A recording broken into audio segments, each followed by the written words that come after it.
Voici notre dernier épisode estival, le 268. Dans 2 semaines, ce sera déjà la rentrée de notre 7e saison. C'est un petit épisode, cette quinzaine. D'une part, l'actualité technologique de ce mois d'août est notablement plus calme qu'en juillet, et d'autre part, nous n'aurons qu'un seul chroniqueur pour partager avec nous sa veille. On parle cette semaine du comportement de la Chine à l'égard du trafic chiffré, du comportement des conducteurs épiés pour le compte des assureurs, du comportement des hackers russes et d'un nouveau malware appelé Drovorub, ou encore d'une mise à jour qui fait un petit peu peur. N'hésitez pas à réagir, partager ou commenter cet épisode. N'oubliez pas de vous abonner si ce n'est pas encore le cas. Bonne écoute.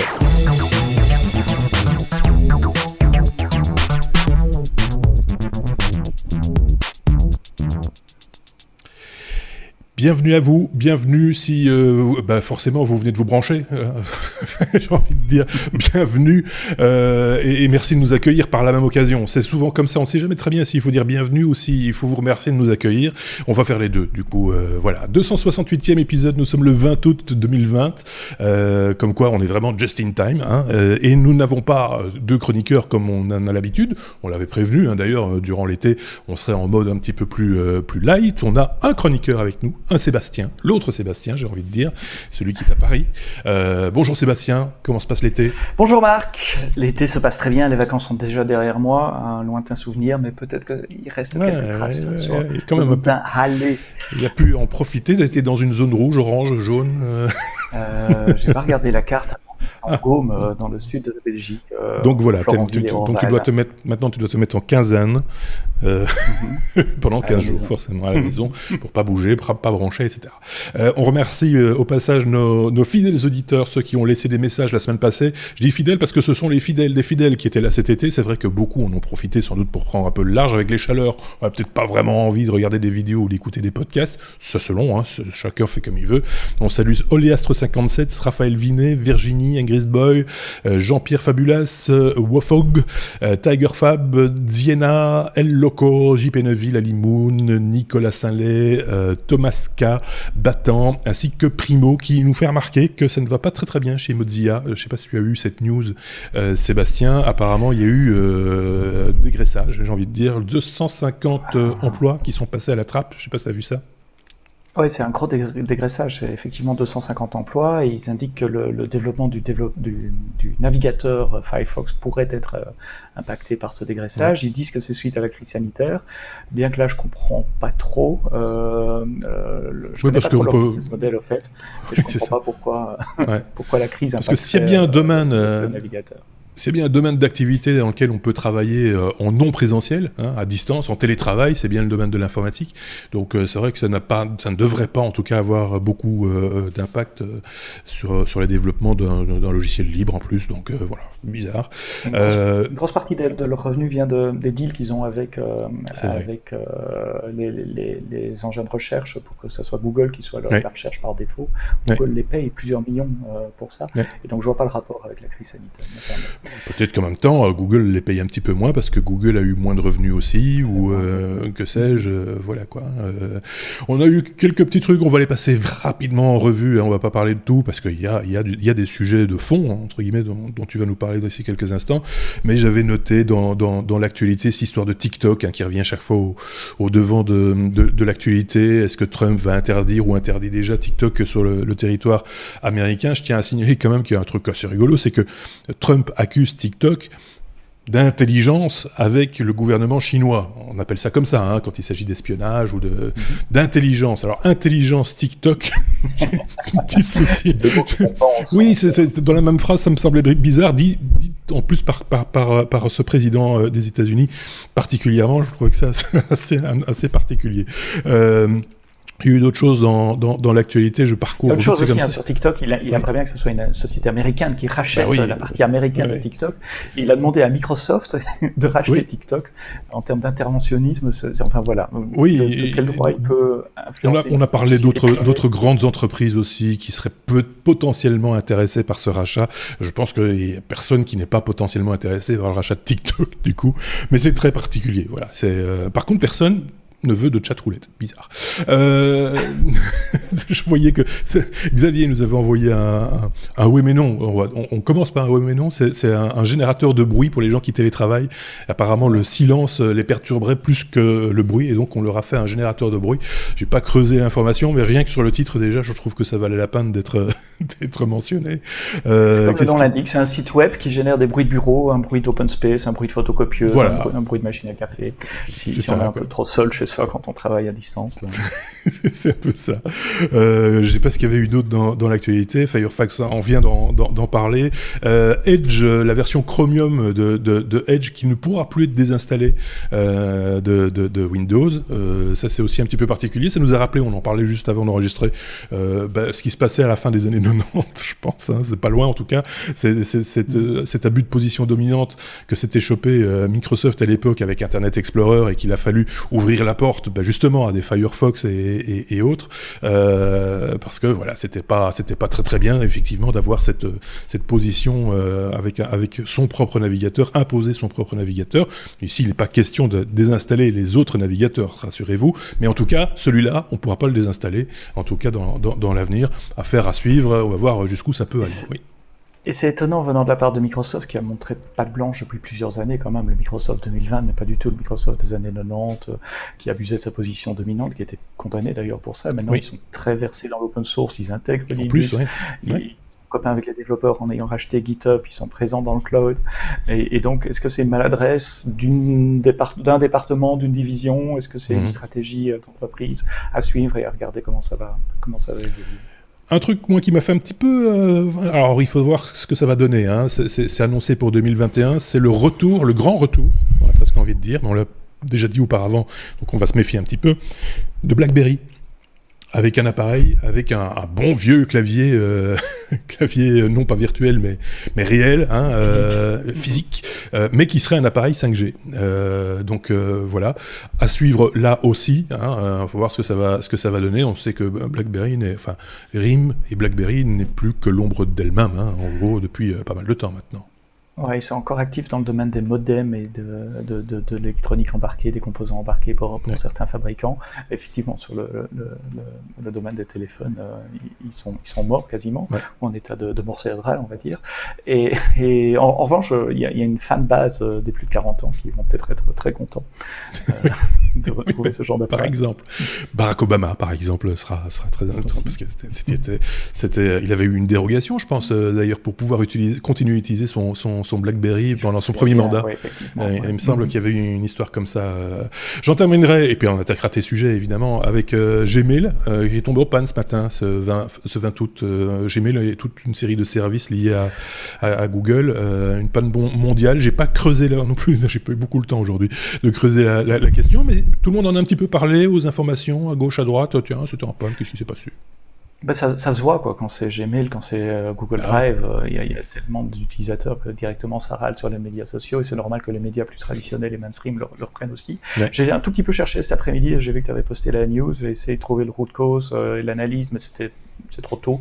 J'espère que Google fera une analyse. J'ai vu des rumeurs d'attaques, etc.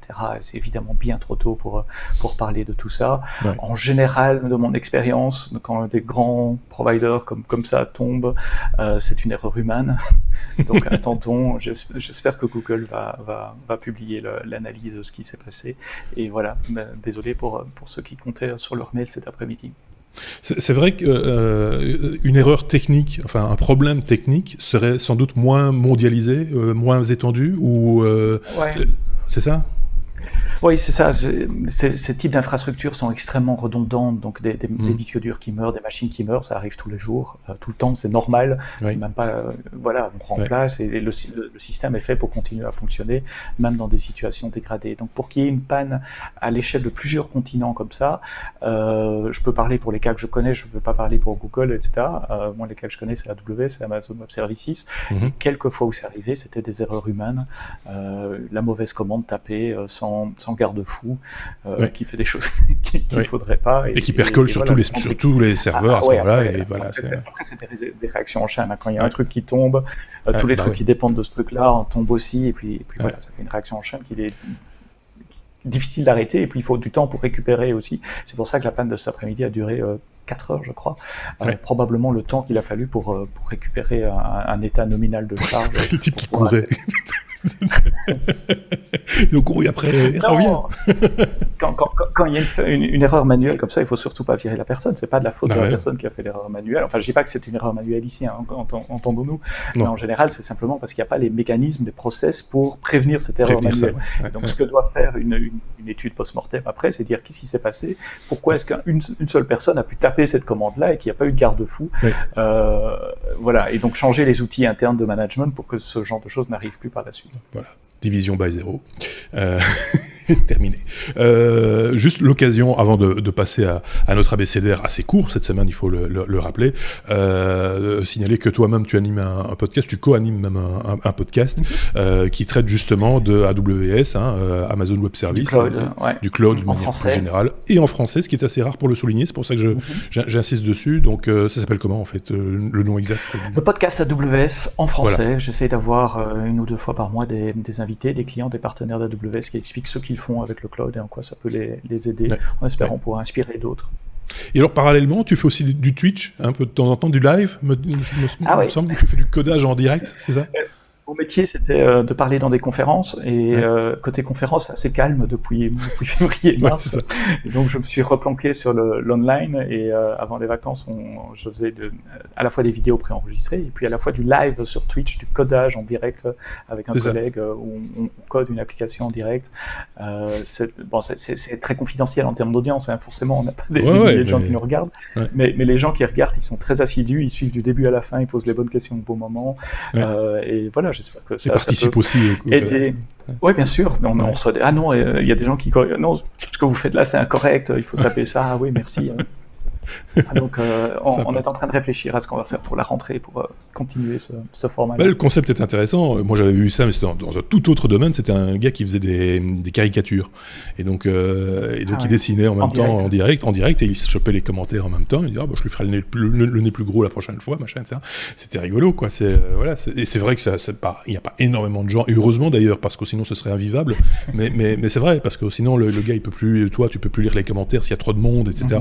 Tandis que quand c'est un comité un tout petit peu plus restreint, voilà. Et puis après, on peut toujours le revoir pendant un certain temps. Donc, si on a envie. Voilà. Ok, si tu veux bien, on va passer à notre abécédaire. Allons-y.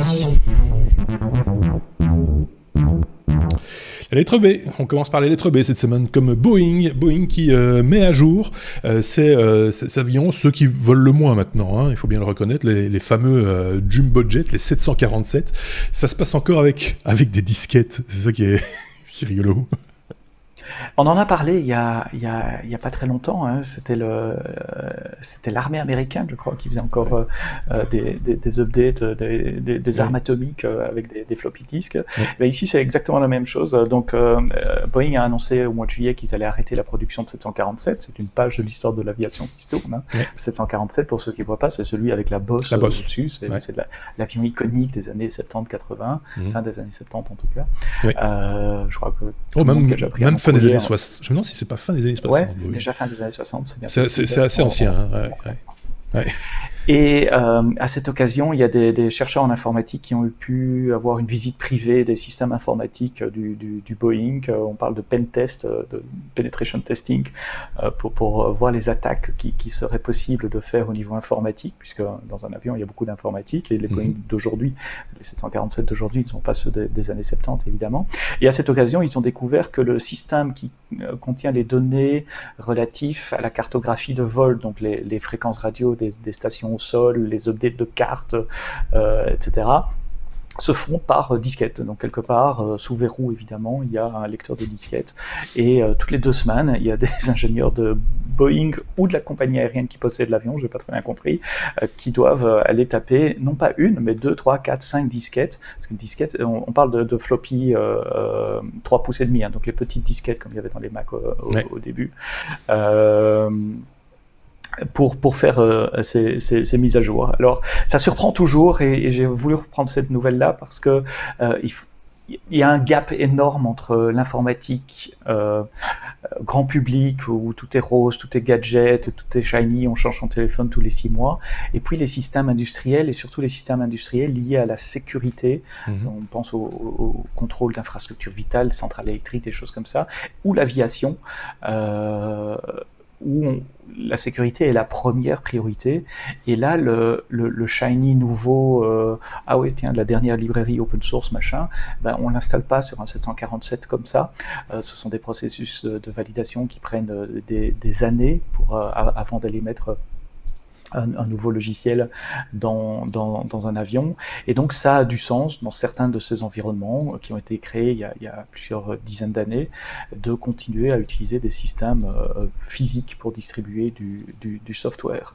Je voudrais rajouter 2 choses. Une, c'est dans le lien que vous allez trouver sur les notes de cet épisode, il y a une vidéo de cette présentation technique du 745. C'est une vidéo de 25 minutes où on voit les dessous, les coulisses d'un 745. On voit entre guillemets la salle machine, 747, pardon, merci. On voit la salle machine, entre guillemets, le câblage, etc. Il parle aussi dans cet article des tests de pénétration qui ont été faits, notamment le vecteur d'attaque le premier point d'entrée, je dirais, pour un attaquant, c'est le système d'entertainment, le système de vidéo à bord, puisque tout le monde en a un sur son siège. Et il y a des pentesters qui ont essayé de rentrer dans ces systèmes-là et de voir si à partir de ce système-là, le réseau de l'appareil arrivait à donner accès au cœur du système qui contrôle les données de vol, les moteurs, la navigation, etc. La réponse est non.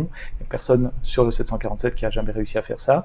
Il s'explique dans l'article que tout ce que le pentester a réussi à faire, c'est planter son système de vidéo. Donc il n'a même pas réussi à planter le système général pour tout le monde, ce qui est plutôt bon signe. Et l'autre chose sur laquelle je voudrais terminer, c'est que le software est une pièce critique d'un avion aujourd'hui, et que les ennuis qu'a eu Boeing avec le 700, j'ai un doute maintenant. Modèle plus récent, le dernier, Max. Oui, le Max, ce sont des erreurs logicielles. Donc c'est un système qui interprétait mal les données de trim de l'avion. Donc un avion, quand il vole grâce à sa vitesse. Si jamais il va trop lentement, il va tomber. Et donc il y a un système qui détecte ça et qui retire sur le manche automatiquement, ou inversement, s'il monte de trop, il risque de perdre de la vitesse aussi, et donc de rentrer en position de stall. On n'a plus assez de vitesse, et donc il faut pousser sur le manche pour rabaisser l'avion pour qu'il reprenne de la vitesse, et il y a un système automatique qui fait ça.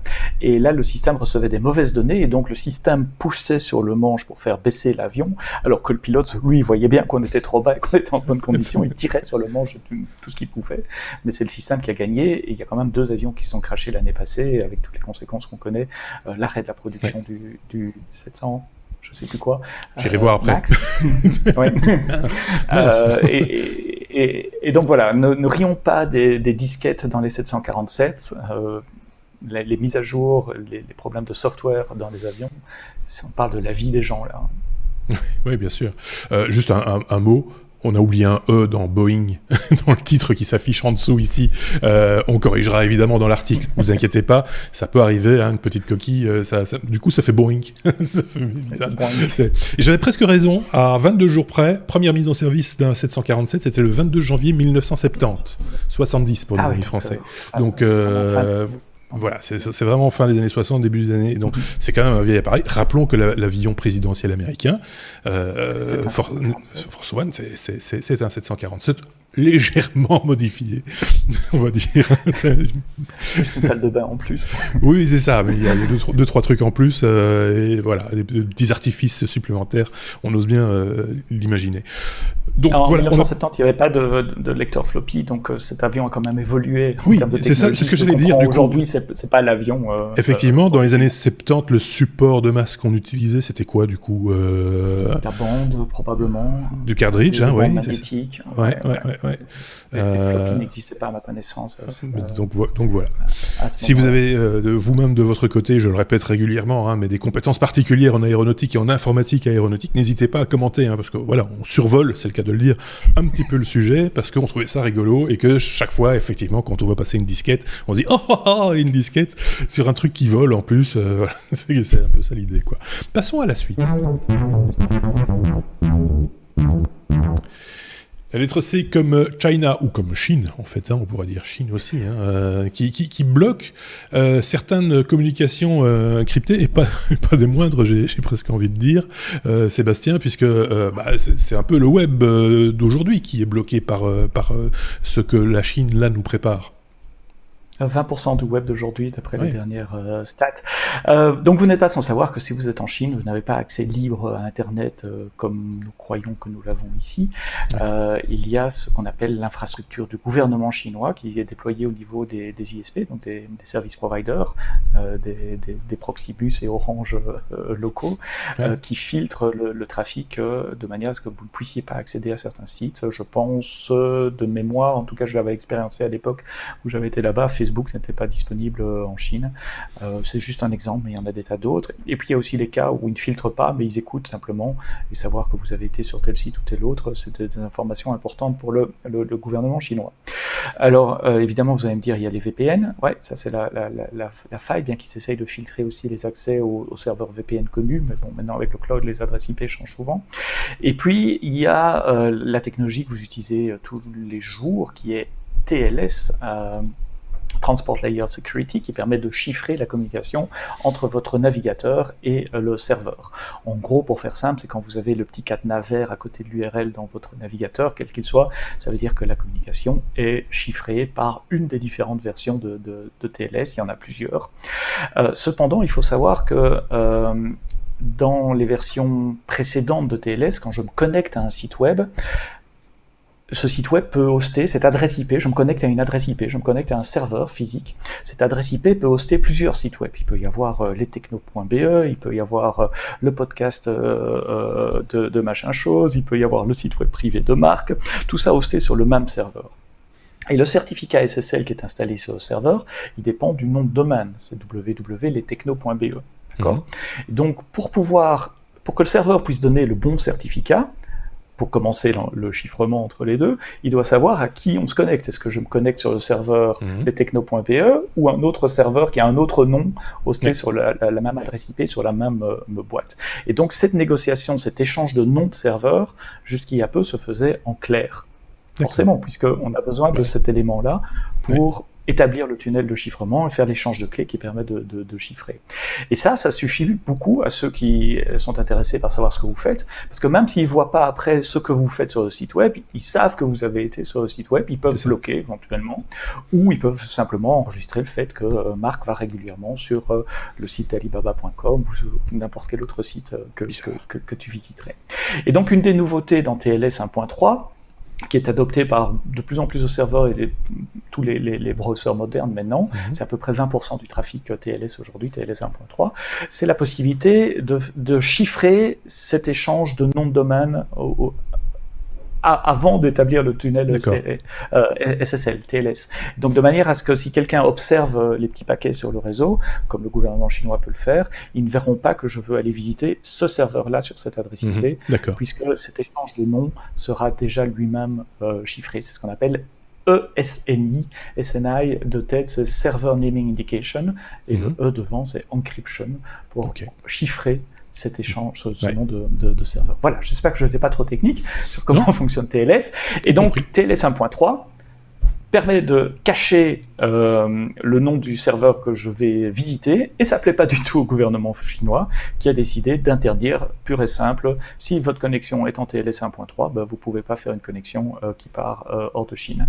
Et pour moi, c'est une bonne nouvelle, pour deux raisons. D'abord, je ne suis pas en Chine. Évidemment, c'est triste pour les gens en Chine. Et pour moi, c'est une bonne nouvelle. Ça veut dire que TLS 1.3 est un protocole assez bien sécurisé, qu'il n'y a pas moyen de casser. Donc pour moi, c'est une gage de qualité. S'il se fait interdire par le gouvernement chinois, c'est probablement qu'il a un niveau de cryptographie de qualité qui garantit une certaine privacy, comme on dit en anglais, une certaine garantie de la vie privée, en tout cas, c'est ça.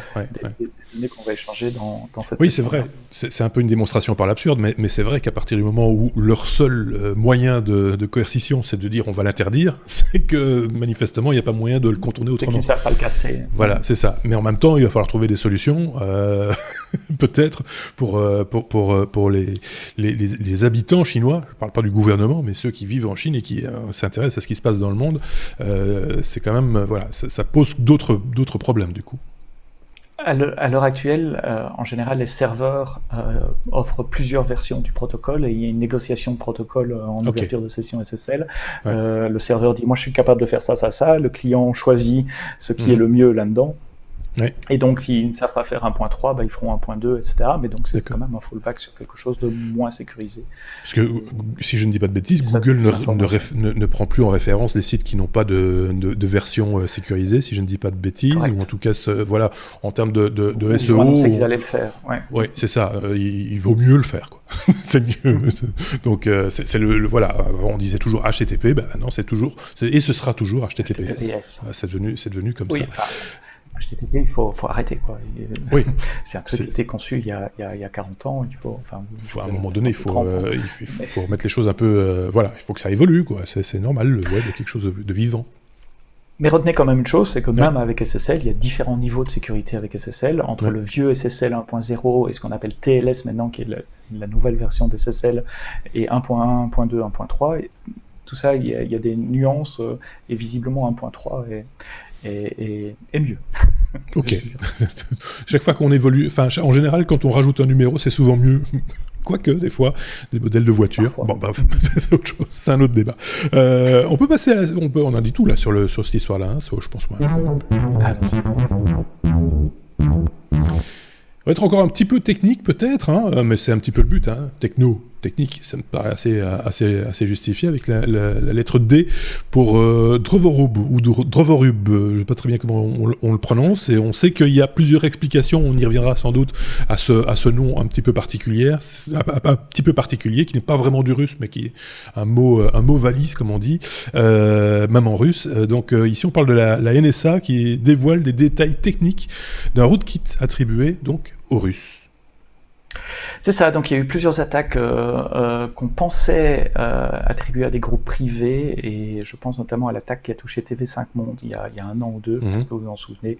Un peu plus que ça même. Il y a plus que ça. Ouais. Elle fait partie des attaques qu'on attribue maintenant à ce malware Drovorub, qui est un rootkit. Donc un rootkit, c'est quoi ? C'est un logiciel malveillant qui va venir s'installer sur des serveurs en général. Ça peut être sur des postes clients également. Ici, c'est sur des serveurs Linux spécifiquement. Et une fois qu'il est là, il déploie 3 choses, qui est un peu le BABA de tout bon rootkit. C'est un centre de commande, donc il se connecte à un serveur à l'extérieur où l'attaquant peut taper des commandes. Si je veux lancer un process, si je veux collecter la liste des fichiers, me balader sur le disque dur, comme si je pouvais taper des commandes en terminal, en console sur le serveur depuis mon serveur distant. Donc c'est un centre de commande. Ça, c'est la première chose que presque tous les rootkits font. La deuxième chose que les rootkits font, c'est la capacité d'avoir un petit serveur pour télécharger et uploader des fichiers. Donc une fois qu'il est là installé, c'est comme si j'avais un petit serveur FTP qui me permet d'envoyer d'autres fichiers, peut-être d'autres malwares, d'autres programmes pour pomper des données, pour se répliquer, pour chiffrer des choses, et pour télécharger des fichiers aussi, parce qu'une fois que je me suis baladé sur votre disque dur, sur votre réseau, je peux aussi commencer à télécharger les données. Récupérer des informations. Exactement. Et puis le troisième, c'est de faire un tunnel de sécurité, un tunnel SSH. Donc en gros, c'est pouvoir se connecter à un serveur auquel, depuis mon laptop, j'aurais pas accès, mais le rootkit va me faire un tunnel sécurisé. Je vois dans l'image pour ceux qui regardent. Je peux l'élargir, vont faire un tunnel sécurisé. Mon laptop va se connecter à l'entrée du tunnel, qui va faire suivre le trafic jusqu'au rootkit, et le rootkit, lui, va comme un routeur finalement, C'est ça, renvoyer ouais. le trafic vers la destination finale dans le réseau, ce qui me permet d'atteindre des services sur d'autres machines à travers ce système. Oui, parce que Donc ça, c'est ce que fait un rootkit. je t'interromps 2 secondes pour reprendre l'exemple TV5 Monde, en l'occurrence, c'est qu'ils étaient arrivés, en passant par le réseau bureautique, à induire des modifications sur le réseau, qui normalement est même physiquement séparé, de diffusion. Donc, normalement, c'est comme partout, tout est sécurisé, et en général, on évite de mélanger ce qui est purement bureautique, du Word et de machin comme ça, et de l'Internet surtout, avec des outils de diffusion ou de production, quels qu'ils soient d'ailleurs. Et donc là, ils étaient quand même arrivés à remonter jusqu'aux outils de diffusion, ce qui est forcément fort gênant. Donc ici, on parle d'un rootkit. Un rootkit, c'est pas un virus, c'est pas un malware au sens où c'est pas lui qui va faire le chiffrement, qui va voler des données. C'est juste un espèce de centre de commande qu'on installe dans un de vos serveurs de manière à pouvoir faire d'autres choses après. Comment est-ce qu'il se déploie? Ça, il y a d'autres techniques. C'est pas le sujet ici. Ça peut être via des postes clients, des mails frauduleux où on vous dit cliquez là-dessus, etc. Il peut y avoir des vecteurs de déploiement très différents.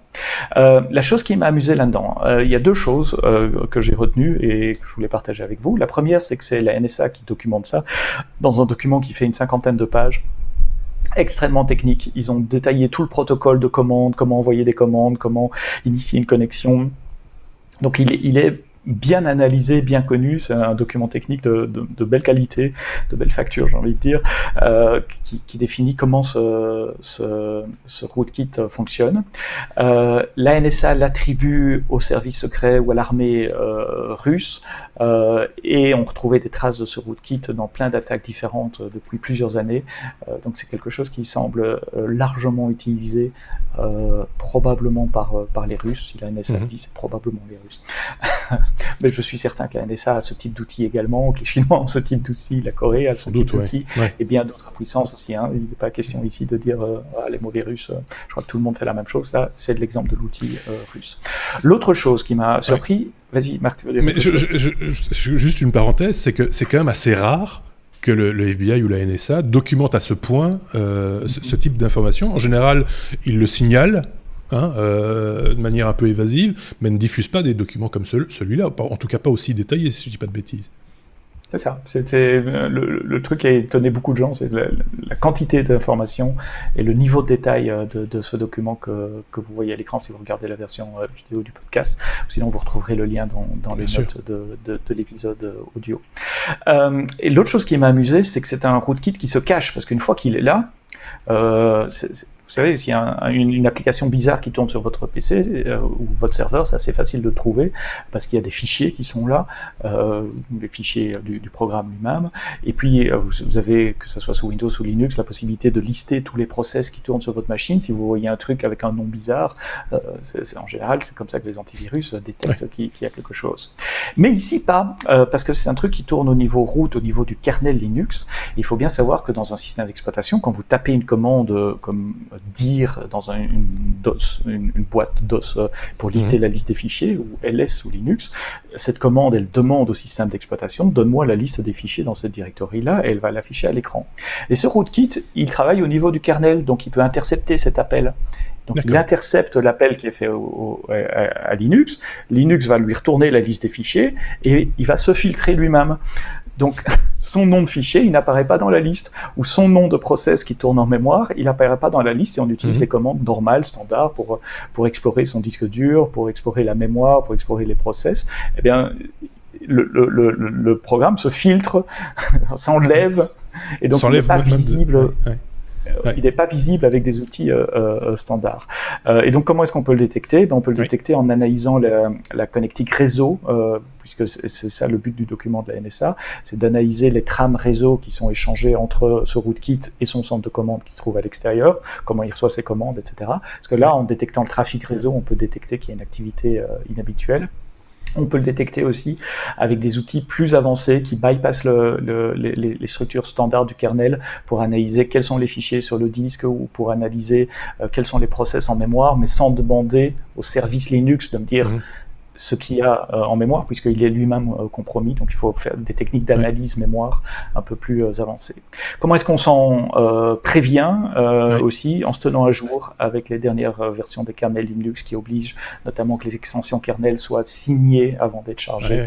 Voilà, c'est comme toujours, restez à jour, faites les mises à jour de vos serveurs. Ceci dit, c'est l'armée russe, donc ils vont probablement pas aller après la PME du coin, donc monsieur et madame Michu peuvent dormir tranquilles, mais des sociétés, y compris des sociétés européennes, TV5 c'est un bon exemple, doivent quand même être au courant de ce genre de menaces. En même temps, il y a eu un effet de bord assez intéressant dans l'histoire justement de TV5, c'est que quand ils se sont fait pirater, ils ont tourné des reportages à l'intérieur de leur bureau et que certaines personnes avaient laissé des mots de passe sur des post-it sur les écrans. Ça s'est pas dit, mais je peux vous dire qu'il était possible, en regardant les reportages, de voir certains mots de passe simplement sur des post-it affichés sur les bords des écrans et des choses comme ça. Donc voilà, juste un au passage. Je sais pas si ça a perturbé beaucoup de choses à ce niveau-là. Je pense qu'ils étaient déjà bien perturbés par ailleurs et que ils ont mis du temps à se remettre. Ça a pris plusieurs mois, voire même plus d'une année, je ne sais plus exactement, mais voilà, c'est le genre de truc. En général, quand un média se fait attaquer comme ça, il ne s'en vante pas. Il faut être très clair, même sur beaucoup d'entreprises n'en font pas nécessairement état publiquement. Parce que c'est quand même un aveu de faiblesse aussi quelque part, c'est pas vraiment glorieux quoi. Dans la liste des victimes de ce malware aussi, en tout cas d'attaques qui ont été, je répète, le malware lui-même ne va pas détruire vos systèmes, c'est juste une porte d'entrée pour faire d'autres choses. Le Bundestag, donc le Parlement allemand, a été attaqué. En 2016, l'agence antidopage mondiale a été attaquée aussi, et d'autres. Et souvent, on ne s'en rend compte qu'au moment où la personne prend la main, entre guillemets, et passe des commandes, mais souvent, ce malware est installé bien plus tôt et reste en sommeil des années avant. Hein. C'est très, très surprenant, c'est très, très organisé, en fait. Hein. Voilà. Passionnant, évidemment, hein, pour ceux qui s'intéressent à la sécurité informatique, j'imagine que c'est passionnant, ça se lit comme un roman policier, quoi. Voilà. Je suis pas spécialiste de la sécurité elle-même, donc je suis pas là-dedans tout le temps, mais pouvoir mettre la main sur un document comme ça, justement, très facilement, sans aller sur des forums obscurs de spécialistes, c'était une lecture assez intéressante pour moi, en tout cas. C'est Maigret qui prend un coup de jeune, quand on parle d'enquête policière. Bon, évidemment, il faut qu'on en parle de cette affaire-là, l'autre affaire. On est à la lettre E comme Epic. Évidemment, on n'en avait pas parlé il y a 2 semaines, c'est pas que ça nous était passé à côté, mais chaque chroniqueur, je le rappelle, fait ses choix hein, et fait sa veille et partage sa propre veille technologique dans les épisodes des technos. C'est ce qui nous différencie de beaucoup de podcasts technologiques qui traitent de systématiquement ce qui sort un peu du lot dans l'actualité. C'est pas toujours notre cas, des fois on peut passer à côté d'informations dites importantes. Ici c'est le fameux combat épique contre Apple dont il est question et que tu vas nous rappeler, Sébastien, chronologiquement, j'ai presque envie de dire, pour que tout le monde sache, parce que même si c'est un sujet dont on parle beaucoup, tout le monde n'a peut-être pas suivi ou tout le monde s'est rendu compte qu'il se passait quelque chose, mais tout le monde n'a pas l'historique de l'affaire, c'est bien de le rappeler. C'est le feuilleton de l'été, hein. Tous les jours quasiment, on a un nouvel épisode, qu'est-ce qui va se passer aujourd'hui, etc. Et c'est épique. C'est épique, c'est ce que j'ai mis dans le titre d'ailleurs, la bataille épique contre Apple, épique avec QUE. Et c'est aussi un énorme du jeu vidéo, mais comparé à Apple qui vient de passer 2 milliards de capitalisation boursière cette semaine, c'est la société la plus grosse en termes de capitalisation boursière. Parce que c'est le bon moyen de mesurer la taille d'une société, ça c'est un autre débat, mais ce n'est pas la question ici. Que se passe-t-il ? Epic a décidé il y a 2 semaines, de tête c'est le 13 août, ah oui, si c'est le 13 août, c'est il y a moins que 2 semaines. Epic a décidé de laisser ses clients, ses joueurs, acheter certains items dans le jeu Fortnite, sans passer par le mécanisme in-app purchase, donc les achats en app de l'App Store d'Apple et d'ailleurs sur Android du Google Store. Ce qui est une violation des termes de l'App Store d'Apple et du Google Play Store. Et donc, réaction immédiate, quasiment automatique d'Apple et de Google, je retire votre application de mon App Store. Exactement, on coupe l'accès. Ce qui est à noter là, c'est que on pensait à une erreur, etc. Mais le lendemain de s'être fait retirer l'accès, Epic balance sur les médias sociaux une vidéo pour se moquer ouvertement d'Apple, où ils reprennent, je ne sais pas si tu te souviens, Marc, de la publicité du Super Bowl 1984 pour le lancement du Macintosh. Donc, désolé pour tous ceux qui n'ont pas de cheveux blancs comme nous, comme moi, pardon. Mais en 1984, Apple lance cette machine révolutionnaire qui est le Macintosh avec des fenêtres qu'on peut déplacer avec une souris. Ça a l'air normal aujourd'hui, mais c'était la première fois qu'il y avait ça dans une machine grand public à l'époque. Windows n'existait pas ou était balbutiant. Je crois qu'il n'existait pas. Il est venu juste après, justement en réaction à ça. Et ils avaient fait une publicité sous le thème du roman 1984 qui prévoit justement, c'est un roman d'anticipation de George Orwell de tête des années 50, c'est un roman qui décrit un futur où nous sommes tous contrôlés, écoutés, il y a une pensée unique, un nouveau langage pour nous éviter de penser, d'émettre des pensées. Et donc dans cette vidéo, on voit un espèce de dictateur qui parle sur un grand écran à une masse de gens qui sont un peu chaos devant leur écran, tout gris, écouter la norme du dictateur. Et puis il y a quelqu'un très coloré, une femme d'ailleurs, qui arrive en courant avec un marteau dans les mains, qui tourne le marteau, qui le balance dans l'écran. L'écran explose en 1000 morceaux. Et le slogan, c'est le Macintosh va vous montrer que 1984 ne sera pas comme 1984, le roman. C'était une attaque à Windows, évidemment, et à Microsoft. Enfin, pas Windows, mais à Microsoft. Dire voilà, il y a d'autres moyens de faire de l'informatique. C'était plus une attaque vis-à-vis d'IBM, si je me rappelle bien. IBM aussi à l'époque.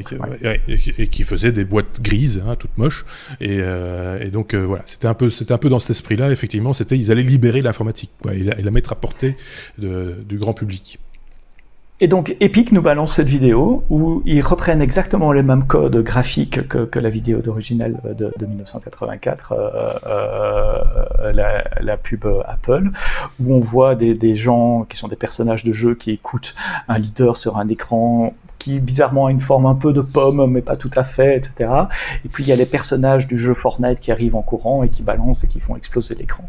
Donc quand on a vu ça, on s'est dit, oula, c'est pas une erreur de communication, c'était un truc qui était prévu depuis très longtemps. Le clash qu'ils ont provoqué, de dire voilà, on va provoquer Google, on va provoquer Apple, on va faire quelque chose qu'on sait qui est interdit pour se faire frontalement, pour se faire sanctionner. Et on communique dessus avec cette vidéo. Cette vidéo a pris probablement des jours, des semaines de préparation, donc c'était un truc bien pensé. Et en même temps, on attaque Apple et Google pour abus de position dominante. Alors aujourd'hui, ils ont attaqué Apple, ils n'ont pas encore attaqué Google, mais ils ont placé une plainte en justice contre Apple en disant voilà, nous, on vend des items, et il n'y a aucune raison que vous nous preniez 30% de marge sur chacune des ventes qu'on fait dans notre application, parce que c'est comme ça que fonctionne l'App Store, quand vous achetez quelque chose dans une app, ou quand vous achetez une app elle-même, pour les apps qui ne sont pas gratuites, il y a 30% qui vont à Apple. Une partie de ça est tout à fait justifiée, c'est eux qui processent le paiement, c'est eux qui font le marketing de l'App Store, c'est eux qui ont le stockage, la bande passante pour l'App Store, donc une partie est justifiée. Est-ce que 30% c'est justifié ou pas? Là, c'est pas à moi de dire. Pour moi, petit développeur, bien content parce que ça m'évite. Je n'ai pas d'app, donc je parle pas, mais j'ai pas d'app payante en tout cas sur l'App Store. Mais si j'en avais, je serais content de laisser 30% à Apple parce que ça m'évite de devoir faire mon marketing, ça m'évite d'avoir des serveurs pour hoster mon application et ça évite d'avoir un système de paiement que je dois entretenir, payer moi-même, etc. Sécuriser moi-même. Voilà, c'est eux qui s'occupent du paiement. Mais pour une grande entreprise qui vend des millions, 30%, c'est énorme pour Epic. Et alors Epic ne sont pas les seuls à se plaindre. Vas-y. Surtout quand c'est ton modèle économique. Vendre à l'intérieur de l'application, in-app, c'est un véritable modèle économique. C'est pas juste pour le plaisir de dire tiens, il y a un petit truc à vendre. C'est vraiment ça qui fait vivre la société. Enfin, l'entreprise, sa raison d'être, c'est ça. Donc voilà. Et donc un partenaire même efficace, comme peut l'être Apple sur la distribution, comme tu le disais, sur le marketing, etc. 30%, ça peut paraître un petit peu exagéré, non ? Enfin oui. Je sais pas, c'est 30%, c'est énorme. C'est beaucoup. C'est beaucoup. On est d'accord. Ouais. Et donc c'est pour cette raison-là, c'est à cause de ces 30%-là que vous pouvez pas acheter un abonnement, vous pouvez pas vous abonner à Spotify dans l'application Spotify, vous devez aller sur le site web pour prendre votre abonnement et puis revenir à votre portable, ce qui n'est pas une bonne expérience utilisateur. C'est pour cette raison-là que vous ne pouvez pas vous abonner à Netflix dans l'application Netflix sur iOS, parce que Netflix, Spotify ne veulent pas donner 30% d'abonnement tous les mois pour eux à Apple, juste une fois. Oui, c'est ça. C'est pour ça que dans l'application Kindle d'Amazon, vous ne pouvez pas acheter un bouquin dans l'application iOS, vous devez aller sur votre Kindle physique si vous en avez un, ou sur le site web et puis revenir. Voilà, et Tim Cook a été interrogé là-dessus il y a quelques semaines, je crois que vous en aviez parlé dans le dernier épisode, il y a eu des auditions des grandes sociétés informatiques, il y a eu Jeff Bezos, Tim Cook, il y a eu quelqu'un de Microsoft, Google aussi. Zuckerberg pour Facebook, qui a témoigné devant le Congrès, qui est donc le Parlement américain, qui justement investigue ces questions d'abus de position dominante pour le moment. Et Tim Cook a répondu, ce sont les mêmes règles pour tout le monde. Vous prenez pas, vous prenez pas. Elle se justifie par les arguments que j'ai répétés, paiement, processing du paiement, marketing, hébergement, etc. C'est intéressant parce que ce que tu dis est tout à fait vrai. Toi, tu développes, enfin n'importe qui d'entre nous développerait une petite application, il serait très content d'avoir ce service, même si c'est 30%, voilà, machin, parce qu'on n'a pas l'intention d'en vivre peut-être, et que finalement les quelques euros ou dollars que ça va rapporter, même s'il y en a un tiers qui part dans la poche d'Apple, on est quand même content de toucher les deux autres tiers. Donc ça, c'est très très bien. Mais quand on est dans la poche, dans les caisses de chez Epic, et qui font un tel volume, etc., ils se rendent compte, à mon avis, que même s'il n'y avait que 10% sur les ventes, ces 10% permettraient à eux, sans doute, de développer un outil de vente de contenu in-app très performants parce qu'ils font du volume et donc ils pourraient prendre en charge ce développement à leur compte et faire du bénéfice dessus du même coup. Ils sont devenus tellement gros, en gros, si je schématise un peu, et puis qu'ils peuvent un petit peu se le permettre, en gros.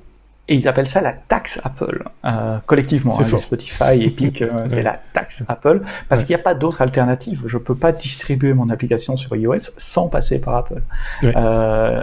Enfin, si dans le monde du jailbreak, il y a Cydia, etc., ça reste confidentiel et pas secure. Contrairement à Google, où, si j'ai bien compris, je ne suis pas un Android user, donc corrigez-moi les auditeurs si je dis des bêtises, mais j'ai lu justement à l'occasion de ce débat-là que sur Android, il y a des App Store alternatifs et que c'est un modèle autorisé par Google, ce qui expliquerait pourquoi Epic a fait sa plainte contre Apple uniquement pour le moment. Ça, c'était épisode 2. Oui, on est qu'au début. La vidéo et la plainte. Ben oui, parce que ça ne s'arrête pas là. C'est plus compliqué que ça. Ouais. Réaction d'Apple. Oui, d'abord, encore une petite chose. Ils ont coupé la distribution. Donc, si vous avez l'app Fortnite installée sur votre téléphone, elle fonctionne toujours, évidemment. C'est juste les nouveaux téléchargements qui peuvent pas... oui, parce que les gamins, évidemment, de tout fou, ils apprennent l'information par les réseaux sociaux. Oh là là, on va fermer Epic, on va fermer Fortnite, etc.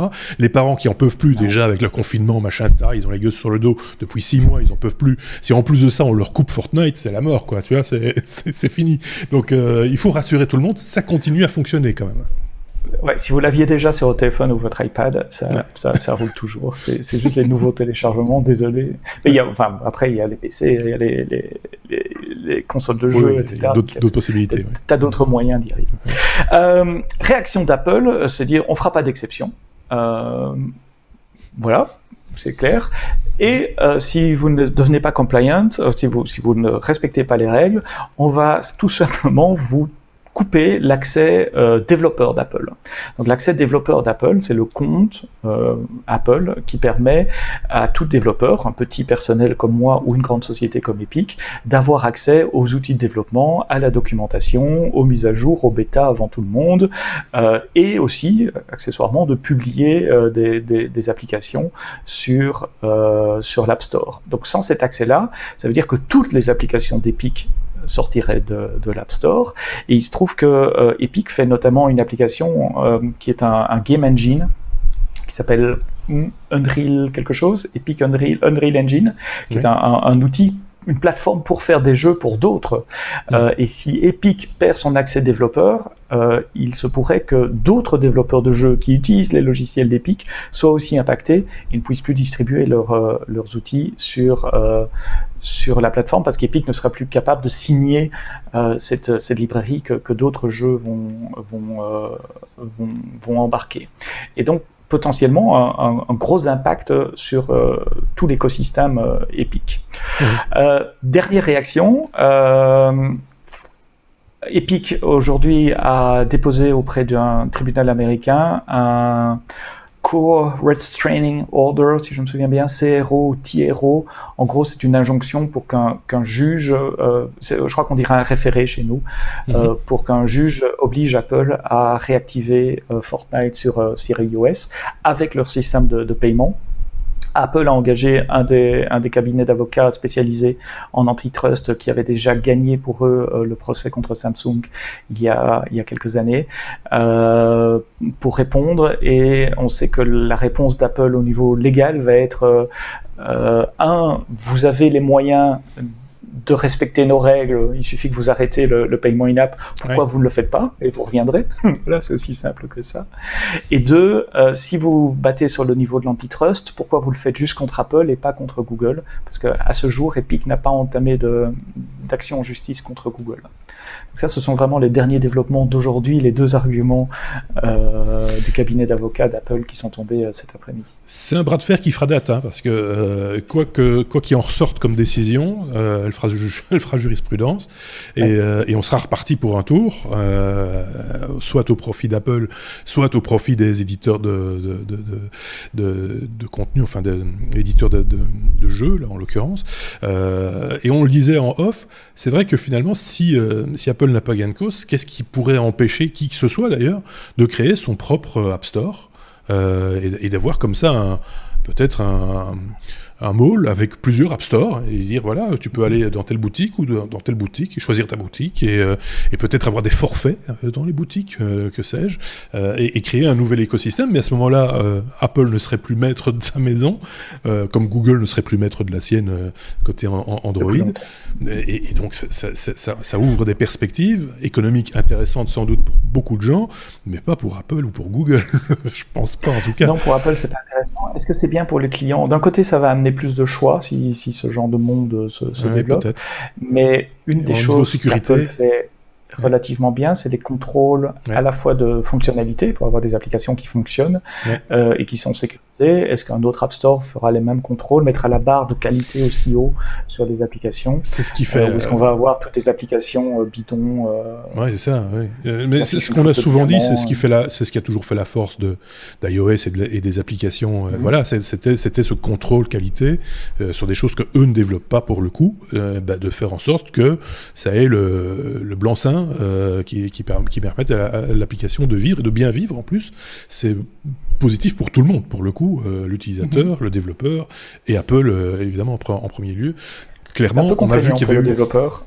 Oui, il y a eu des dérives côté Android, ils ont resserré les boulons aussi, ils ont été un peu dans le même sens à un moment donné, ça a mis les choses un peu sur les rails, et c'est toujours positif pour les utilisateurs, parce qu'on a eu sur Android des cochonneries qui circulaient, c'est encore un peu le cas, hein, mais il y avait quand même pas mal de cochonneries qui circulaient, et Google s'en lavait un petit peu les mains au début, et puis ils se sont rendus compte que la garantie qualité, c'était important aussi, ne serait-ce que par rapport aux fabricants de devices, par rapport aux clients, par rapport, enfin voilà, tout l'écosystème s'en ressort du coup. Tu voulais rajouter un truc?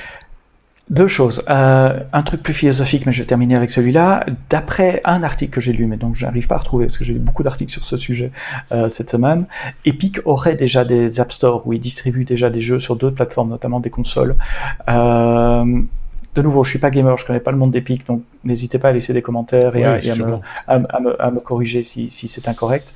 Et donc, en toile de fond, ce qui n'apparaît pas dans la presse qui s'occupe de la surface du procès vraiment, etc., il y aurait une bataille non seulement pour le contrôle du paiement, comme on en a parlé, mais aussi pour qu'Epic puisse à terme déployer 16 App Store, avoir des App Store de jeux contrôlés par Epic sur iOS ou sur Android.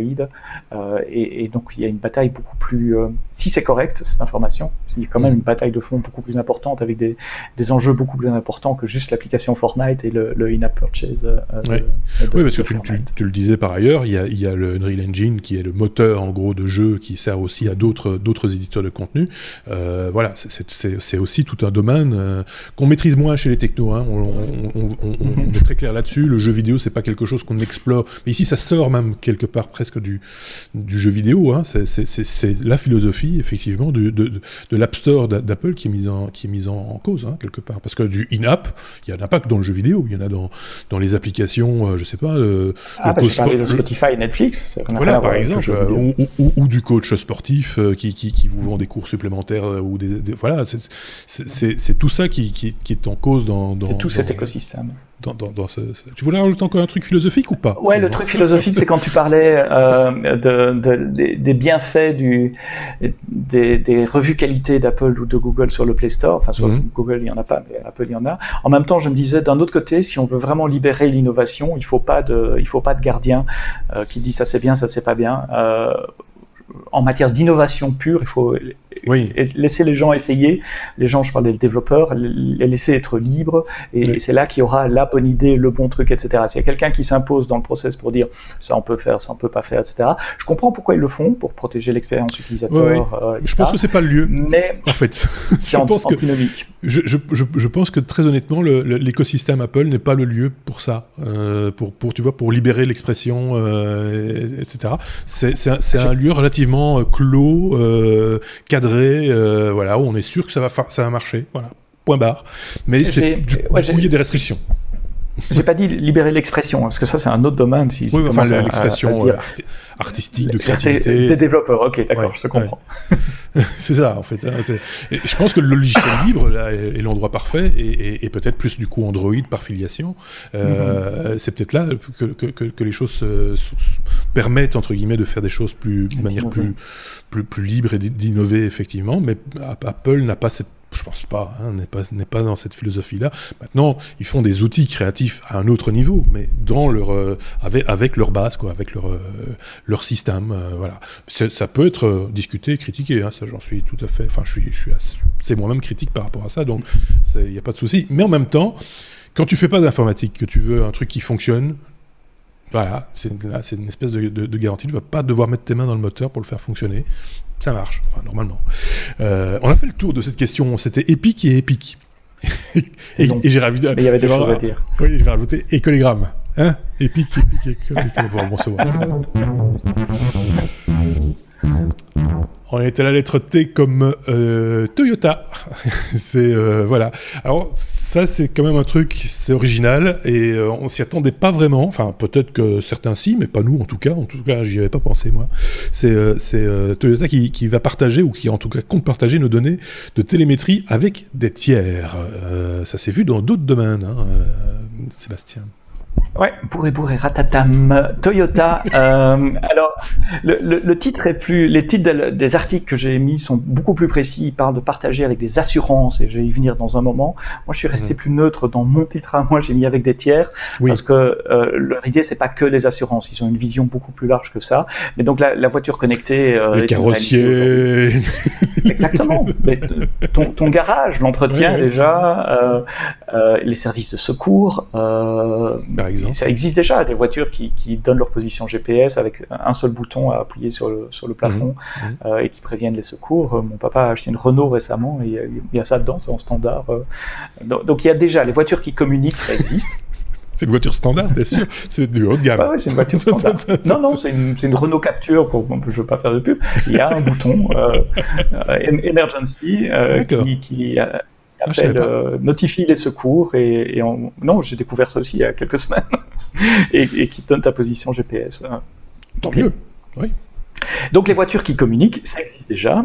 Les voitures qui collectent des données de télémétrie, ça existe déjà. Il y a plein d'électronique et d'informatique dans votre voiture, même si vous ne le savez pas. D'ailleurs, la première chose que fait un garagiste aujourd'hui, quand il ouvre le capot, c'est brancher un laptop. Et c'est pas de prendre une clé douce pour regarder comment ça se passe. Oui, taper sur le moteur, dong, dong, dong, ouais, ça sonne bien, c'est bon. Voilà, c'est plus comme ça, monsieur. C'est plus comme ça, alors. C'est plus du tout comme ça. Aujourd'hui, c'est avec un câble USB et un dongle, probablement. Oui. On en a parlé, je fais juste une petite parenthèse, un de nos tout premiers hors-série il y a 6 ans concernait l'ODBC, donc la prise qui ressemble un petit peu à une prise Péritel, qui se branche sur n'importe quel véhicule à ça, enfin aujourd'hui, et qui permet de faire un audit avec les bonnes applications des différentes parties du moteur, de la mécanique, machin, etc., et même de faire certains réglages. Donc voilà, je ferme la parenthèse, on en avait parlé il y a très très longtemps de ce machin-là. Ah oui, c'est pas nouveau, les voitures collectent des données. Bien Ce qui sûr. commence à être nouveau, c'est qu'elles envoient les données en temps réel, ou ça. en pseudo-temps réel, peut-être toutes les 10 minutes, toutes les 5 minutes, etc. Et quand vous allez au garage, c'est comme en Formule 1, vous rentrez au stand, ils savent déjà ce qu'il y a. Et ils savent déjà, exactement, ils savent déjà... Ils vous envoient déjà la facture. Et donc à qui on peut envoyer ça? Les données, on peut les envoyer à votre app à vous. Il y a des voitures qui ont leur propre app, donc on peut déjà contrôler la climatisation, démarrer la voiture 5 minutes avant de partir. C'est pas très écolo, mais pour faire tourner la clim avant J'ai une anecdote. C'est l'autre Sébastien qui avait fait ce hors-série et qui du coup avait pu contrôler le coût, ce que lui coûtait je sais plus ce que c'était, je pense que c'était les petits pains ou les croissants du dimanche matin qu'il allait chercher en voiture. Et il s'est rendu compte que ça coûtait beaucoup trop cher d'y aller en voiture grâce à l'application, parce que c'est sur des distances comme ça, t'as pas de chiffre, tu vois, ta jauge, machin, etc., t'en sais rien. Mais là, avec ces outils-là, tu peux avoir un détail très très précis de ta consommation, de ce que t'as fait, etc., du point A au point B. Donc c'est très pointu, et donc tu peux voir effectivement et te rendre compte que quand tu vas chercher des petits pains au coin de la rue avec ta voiture, bah, il te coûte 3 fois le prix, quoi. Et donc Toyota a cette vision d'une plateforme de la voiture communicante qui envoie des données qui doivent collecter, qui doivent stocker quelque part. Et ils ont choisi de le faire dans le cloud, ce qui a beaucoup de sens. C'est pas le métier de Toyota de tourner des data centers. Et puis il y a un volume aussi. Imaginez toutes les Toyota qui roulent dans le monde, qui commencent à envoyer des données. Donc il y a un volume de données à ingérer, à stocker, à processer, à analyser, etc.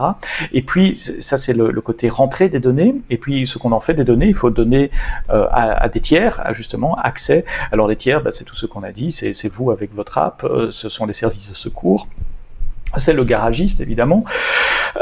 Et puis il y avait un tiers intéressant qui est les boîtes d'assurance. Et dans toutes les communications que j'ai vues de Toyota qui communiquaient ou du cloud provider qui communiquait à ce sujet-là, chaque fois l'exemple qui était donné, c'était les compagnies d'assurance pour échanger vos données de conduite, votre style de conduite avec une société d'assurance de manière à pouvoir ajuster les prix de vos contrats en fonction de votre manière de conduite. Alors de manière, ça peut être simplement le temps que vous passez sur la route, oui, bien sûr. Mais ça peut être aussi, est-ce que vous respectez les limitations de vitesse, est-ce que vous respectez les feux rouges, les stops, vous roulez comme un Fangio, ou voilà. Et ça, c'est rigolo. Comment vous freinez. Ouais, c'est rigolo, et en même temps c'est pas si drôle que ça, mais c'est un grief qu'on portait déjà aux fabricants de bracelets connectés qui vous donnent vos pulsations, votre rythme cardiaque, etc., qui sont connectés, les informations montent dans le cloud aussi, et que quelque part, des sociétés pourraient vendre ces informations à des boîtes d'assurance, justement, et on l'avait dit, pour ajuster les primes d'assurance, assurance maladie, assurance hospitalisation, etc. Si vous passez votre temps au restaurant et vous ne faites jamais de sport et que vous avez de l'embonpoint et que voilà, votre prime pourrait peut-être, imagine, être adaptée en conséquence, voire même peut-être être exclue de votre assurance, qui ne voudrait plus vous assurer parce que vous traitez mal votre corps et que donc ils ne veulent plus vous assurer, ce qui serait un biais quand même assez dramatique quelque part, quoi. Il faut être clair, parce que là on n'est plus dans on monnaie quelque part l'assurance donc voilà, on n'est plus sur un partage entre guillemets du risque, quoi. Alors rendons à Toyota une chose, c'est que ils ont pas dit ce qu'ils allaient faire. Ils ont juste annoncé qu'ils allaient lancer un projet informatique pour collecter les données, etc. Et c'est tous les journalistes qui ont commencé, ou peut-être un qui a commencé, tous les autres qui ont repris en disant « Ouais, dans leur diagramme, là, il y a les sociétés d'assurance. Toyota n'a jamais dit qu'ils allaient partager des données avec les sociétés d'assurance. On pourrait imaginer d'autres scénarios aussi. Ça pourrait être post-accident, donner les données de télémétrie après un accident. Ça pourrait être des données agrégées, anonymes, et donc pas mes données à moi pour ma prime à moi, mais globalement pour que les assureurs puissent mieux comprendre les comportements accidentogènes et mieux adapter les prix en fonction des tranches d'âge ou des choses comme ça. Donc il y a rien qui a été annoncé de mal pour le moment, mais tout le monde est super prudent avec ce genre de news et des dérives possibles de ce genre de technologie. Comme toujours, tu sais bien, c'est des outils très intéressants. Moi, je trouve ça c'est très chouette, très clairement. Pour, par exemple, quelqu'un qui roulerait sous licence pour apprendre à conduire, pour le contrôler à distance, pour voir si, après coup, faire un petit audit et dire, tiens, cette semaine, comment t'as roulé, etc., sans qu'il y ait nécessairement quelqu'un qui soit sur la banquette arrière ou passager pour tout contrôler. Pourquoi pas pour contrôler quelqu'un qui a déjà fait plusieurs infractions au code de la route et le tenir un petit peu, lui mettre un fil à la patte supplémentaire, si ça peut aider à faire en sorte que les gens se comportent mieux au volant, pourquoi pas. Mais si c'est pour... si c'est pour facturer plus cher certains services, dont les assurances, là, on peut se poser des questions, parce qu'à ce moment-là, on parle des assurances, mais revenons au garagiste 2 secondes. Si le garagiste, à ce moment-là, dans la notice du véhicule, dit, voilà, vous ne pouvez pas dépasser telle vitesse, en petit caractère en dessous, hein, vous ne pouvez pas rouler sur des bosses, des machins, etc., et se prémunit comme ça de toute une série, par contrat, d'exclusion, et que vous rentrez au garage en disant, je pense que j'ai cassé un amortisseur, et dire, ah oui, mais vous n'avez pas bien roulé, monsieur. On ne vous le répare pas, ou ça coûte autant. Tu vois, c'est le danger de ce truc-là, ou de dire, oui, mais c'est pas ça, c'est pas sous garantie, parce que ça a été fait dans telles conditions, etc. Bon, je pousse pas à la triche, hein, c'est pas pour cacher des choses, mais ça risque d'induire des comportements un peu différents et déviants, à tout niveau. Tout à fait. Et on parle de Toyota ici, je suis sûr que Tesla fait déjà tout ça depuis très longtemps, depuis le début. Ils sont capables. Et je suis certain que les autres le font aussi. Il y avait eu un truc comme ça, il y a quelques années, il y avait eu une tempête, un ouragan du côté de la côte Est, et donc les gens fouillaient leurs habitations en voiture et devaient partir de chez eux, et un gars s'était plaint parce qu'il avait dit, ma voiture n'a plus assez d'autonomie que pour aller aboutir là où je dois être, et je suis encore dans la zone d'ouragan, machin, etc. Et à distance, ils avaient débloqué un espèce de verrou qui limite, qui empêche d'utiliser trop la batterie, en fait, de poursuivre. Et donc, ils lui ont donné, je pense que c'est quelque chose comme 30% en plus. Voilà. C'est une limitation qui est là pour protéger la batterie, hein, c'est une protection logicielle, mais qu'on peut débloquer manifestement à distance d'une manière ou d'une autre. Je ne connais pas le process exact, hein, peut-être qu'on lui demandait de taper un code ou je ne sais pas, mais peu importe. Donc il est possible de débloquer certaines fonctions, comme sur les jeux vidéo, qui peut-être de débloquer certains. Vous avez droit à une vie en plus. T'as des cheat sheets sur ta voiture. Oui, c'est ça. Alors, donc, sur le clignotant droit à la pédale de frein et tu mets la clim sur 21,5. Oui, par exemple. Mais tu sais qu'il y a des easter eggs dans une Tesla, il y a des easter eggs également hein, qui te permettent de faire clignoter le bouchon de réservoir, par exemple, d'en faire un chenilleur lumineux. Il y a moyen d'afficher la voiture de James Bond à la place de la Tesla sur l'écran vidéo. C'est des trucs qu'on avait vus. Je vous renvoie à un vieux hors-série aussi. On avait été tester la P90 de Tesla et on avait vu ça sur l'écran. C'était très rigolo, ça sert strictement à rien, mais c'était assez rigolo. C'était une parenthèse, fermons-la. Toyota, donc, qui compte partager des données dans le cloud, on verra bien à quoi ça va servir. Hein, je pense que le public aujourd'hui n'hésite pas à critiquer tout et n'importe quoi sur les réseaux sociaux. S'il y a une petite dérive ou un truc du genre, je pense que les gens se feront un plaisir d'aller les allumer, je pense. Ils peuvent pas se permettre. Ils peuvent pas se permettre. Mais ce qui va être marrant quand on va acheter une voiture dans quelques années, c'est qu'il y aura un addendum respect de la vie privée, ce qu'on fait de vos data. Oui, c'est pour ça que je dis ça crée des nouveaux comportements chez tout le monde, et il faut que nous, utilisateurs, consommateurs, on s'y adapte aussi, parce et qu'on sache de quoi il s'agit. Quand vous achetez une voiture, aujourd'hui, c'est pas complètement crétin. Ton père, par exemple, avec sa voiture, ce serait pas complètement idiot de dire au vendeur, oui, mais qu'est-ce qu'il en est de mes données privées? Parce que si je pousse sur le bouton warning, ça veut dire qu'il y a un GPS, mes informations, elles sont communiquées en temps réel, ou c'est uniquement quand je pousse sur le bouton? Tu vois, des questions qui méritent d'être posées. Pas qu'on suspecte quoi que ce soit. Où est-ce que c'est stocké? Voilà, c'est stocké combien de temps? Où est-ce que c'est stocké? On retombe dans la GDPR. Oui, c'est ça, totalement classique. Alors les gens s'indignent pour une application anti-Covid, je ne vais pas faire d'amalgame, mais assez rapidement, sans même savoir comment c'est fait, mais se posent pas de questions quand il s'agit de ce genre de choses-là. C'est quand même particulier. Ne me lance pas sur ce sujet-là. Les gens qui s'indignent de l'application Stop Covid sur Facebook, je pense qu'ils ont d'autres choses à s'indigner avant. Voilà, c'est ça. Ou qui n'ont pas posé ce genre de questions, qui est une voiture très perfectionnée, avec des boutons dans tous les sens, et qui ne se sont pas posé la question de savoir à quoi il servait, qu'est-ce qu'il y avait derrière réellement. Il faut pas être parano non plus, mais ça vaut quand même le coup de se poser la question. Posez-vous les bonnes questions et n'hésitez pas à vous interroger et à vous documenter. Voilà, c'est ça qu'il faut dire aux gens aujourd'hui. N'hésitez pas à vous documenter et à poser toutes les questions possibles, imaginables, mais ne vous faites pas de film non plus. Il ne faut pas non plus tomber dans l'excès et devenir complètement parano. Tiens, à propos de parano. On a un oui mais non. On avait commencé un petit peu par un oui mais non, mais on a un vrai oui mais non.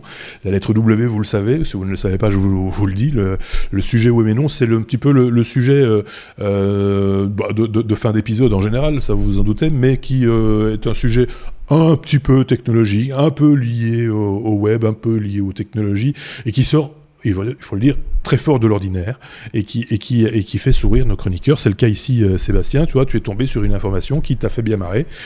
Ça concerne Donald Trump qui s'attaque aux normes des débits d'eau. Ça, c'est quand même très très particulier.